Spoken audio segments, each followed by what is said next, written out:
Alors salut à tous, c'est Antoine de l'expertcomptable.com. Aujourd'hui, on va aborder une question qui m'est posée régulièrement de la part de tous mes clients. C'est une question qui va vous aider à comprendre le fonctionnement des dividendes et notamment de l'imposition des dividendes. C'est vraiment sur ça qu'on va se concentrer. Et surtout, restez jusqu'à la fin de la vidéo parce qu'on a deux façons d'imposer ces dividendes. Ce serait bête d'en louper une. Alors premièrement, on va commencer par définir ce que c'est les dividendes. Il faut savoir que les dividendes, c'est la distribution des bénéfices aux actionnaires. Donc les bénéfices de la société après l'imposition sur les sociétés. C'est vraiment le bénéfice net après impôt sur les sociétés qu'on va pouvoir se distribuer. Si vous souhaitez en savoir plus sur le fonctionnement de l'impôt sur les sociétés, on a justement fait une vidéo spéciale à ce sujet. Alors aujourd'hui, on va se concentrer sur la distribution de dividendes si on est en SAS ou en SASU, justement sur l'impôt sur les sociétés. Pour que ce soit le plus clair possible, on va prendre un exemple chiffré et on va considérer une distribution de dividendes bruts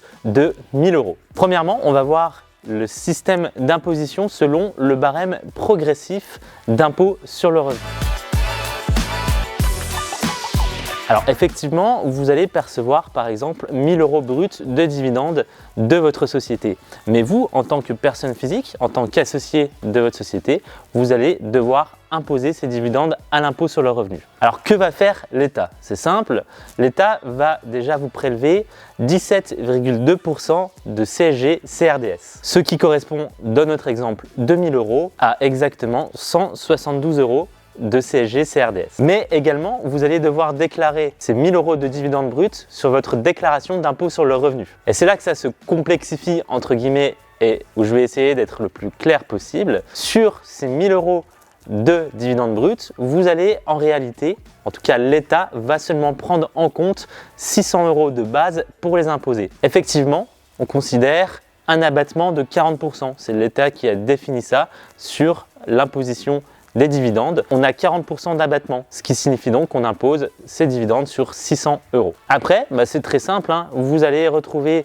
de l'imposition sur ces 600 € selon la tranche fiscale à laquelle vous vous trouvez. Et la deuxième solution pour imposer ces dividendes, ça va être ce qu'on appelle la flat tax. C'est un terme anglophone qu'on peut aussi appeler prélèvement forfaitaire unique. Là, c'est super simple en termes de méthode de calcul.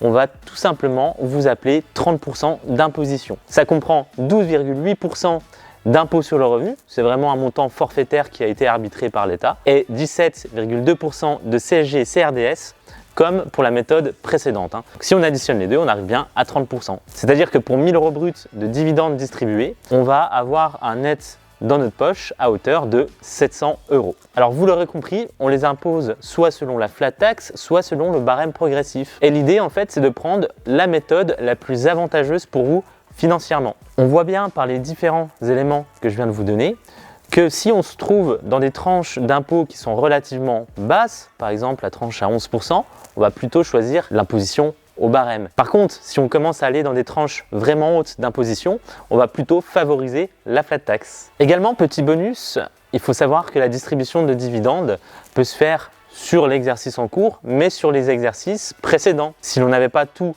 distribué en termes de bénéfices. De coutume, on fait la distribution de dividendes une fois par an, après l'arrêté de l'exercice comptable, mais on peut également se faire des distributions exceptionnelles qui du coup engage des formalités juridiques supplémentaires. Et voilà, maintenant vous savez tout sur la flat tax et sur l'imposition au barème. Donc en échange, ce que vous pouvez faire, c'est me mettre un like, vous abonner à la chaîne l'expertcomptable.com et surtout dans les commentaires dire si vous êtes plutôt flat tax ou plutôt barème. Je vous dis à la prochaine, c'était Antoine de l'expertcomptable.com. Ciao.